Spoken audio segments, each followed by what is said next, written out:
बालरंगभूमी परिषद मध्यवर्ती मुंबई यांच्या वतीने आणि शाखा सोलापूरच्या आयोजनातून इतिहास महाराष्ट्राचा 2026 या राज्यस्तरीय महोत्सवाअंतर्गत पुण्यश्लोक अहिल्यादेवी होळकर यांच्या जीवन कार्यावर आधारित एकपात्री नाट्यछटा स्वगत समूह सादरीकरण नृत्य व संगीत या विविध कला प्रकारांचा प्राथमिक फेरीचे आयोजन सीमा यलगुलवार यांच्या अध्यक्षतेखाली उत्साहपूर्ण वातावरणात संपन्न झाले. एकल गट क्रमांक 1 मध्ये स्नेहल कोळी तर एकल गट क्रमांक 2 मध्ये स्वामिनी भागानगरे हे बालकलावंत अहिल्यानगर येथे होणाऱ्या स्पर्धेत सोलापूर जिल्ह्याचे नेतृत्व करणार आहेत, अशी माहिती बालरंगभूमी परिषदेच्या प्रमुख कार्यवाह अर्चना अडसूळ यांनी दिली आहे. बालरंगभूमी परिषदेच्या मध्यवर्ती शाखेच्या अध्यक्षा नीलम शिर्के सामंत यांच्या संकल्पनेतून साकारलेल्या या महोत्सवात विद्यार्थ्यांनी अहिल्यादेवी होळकर यांच्या प्रेरणादायी जीवन कार्याचे प्रभावी कलात्मक सादरीकरण केले. स्पर्धेचे निकाल पुढील प्रमाणे एकल गट क्रमांक 1 प्रथम स्नेहल कोळी, गट क्रमांक 2 प्रथम स्वामिनी भागनगरे, समूह गट प्रथम SPM इंग्लिश मीडियम स्कूल असे आहे.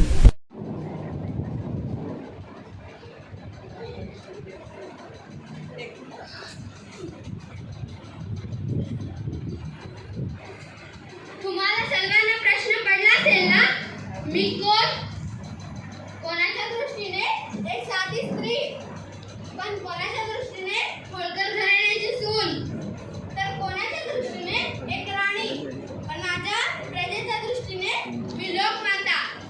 माझा जन्म चमडी या छोट्याशा गावात झाला. माझे वडील मानकोजीराव शिंदे यांनी मला लहानपणापासून देवभक्ती, संस्कार, माणुसकी याची शिकवण दिली. मी रोज मंदिरात जायचे, देवासमोर हात जोडायचे. पण एक दिवस माझ्या कानावर एक आवाज पडला, तोही मल्हाररावांचा. ही मुलगी साधीसुधी नाही, तिच्या डोळ्यात राज्य चालवण्याची ताकद दिसते. हो, या वाक्याने माझं पूर्ण अखंड आयुष्य बदललं. मी बघता बघता खंडेराव होळकरांशी माझा विवाह झाला. मी होळकर घराण्यात आले, होळकर घराण्यात आले आणि माझे गुरु झाले मल्हारराव. अहिल्ये, राजा होणं सोपं असतं, पण न्याय राजा होणं कठीण असतं.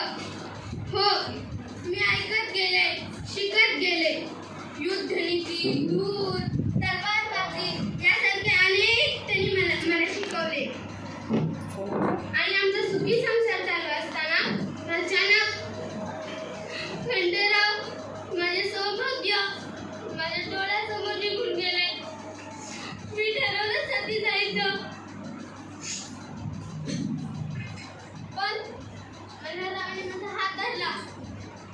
जर तो निघून गेले तर या हजारो लोकांचे एक कोण होणार. मग मी त्याच दिवशी ठरवलं, मी माझ्यासाठी नाही, माझ्या प्रजेसाठी जगायचं. काळाने आणखी परीक्षा घेतल्या. मल्हारराव, माझे सासरेही मला सोडून निघून गेले. माझा मुलगा मल्हारराव मला सोडून गेला. पण मी रडत बसले नाही, मी गादी स्वीकारली. दरबार भरवा. पहिली तक्रार एका गरीब शेतकऱ्याची. माते माझी शेतजमीन बळकावली. सरदाराकडे पाहिलं, कायद्यापुढे राजाने धमक.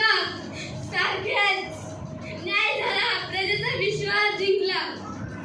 मी माहेश्वर घडवलं, विहिरी खोदल्या, घाट बांधले, धर्मशाळा उभा केल्या. मी काशी विश्वनाथ, सोमनाथ यासारखे अनेक मंदिरे पुन्हा उभी केली. माझ्यासाठी हा राजवाडा नव्हता महत्वाचा, माझ्यासाठी महत्वाचं होती ती भुकेलेल्याची भाकरी, शेतकऱ्याचं पीक, विधेचा सन्मान आणि प्रत्येकाच्या डोळ्यातली आशा. तलवारीने जग जिंकता येतं, पण माणसाची मनं प्रेमाने आणि न्यायाने जिंकता येतात. आज शेकडो वर्षानंतर जर माझी कोण आठवण काढत असेल तर ती एक राणी म्हणून नाही, एक आई म्हणून, लोकमाता म्हणून. आज इथं बसलेल्या प्रत्येक मुलीमध्ये एक अहिल्या आहे. तिला संधी द्या, विश्वास द्या, प्रेम द्या, संस्कार द्या. ती घरच नाही, पूर्ण समाज घडवेल.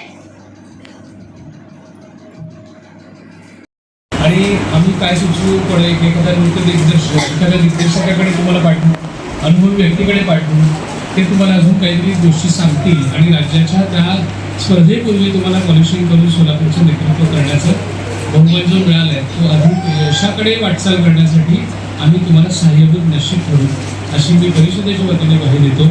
आणि सगळ्यांनी उत्तम असं सादरीकरण केलं, परंतु मी पुन्हा म्हणेन की अनेक त्रुटी आहेत ते पूर्णत्वास न्यायचे आहेत. शुभेच्छा देतो तुम्हाला सगळ्यांना निकालासाठीच्या आणि मी इथं थांबतो. जय जय महाराज.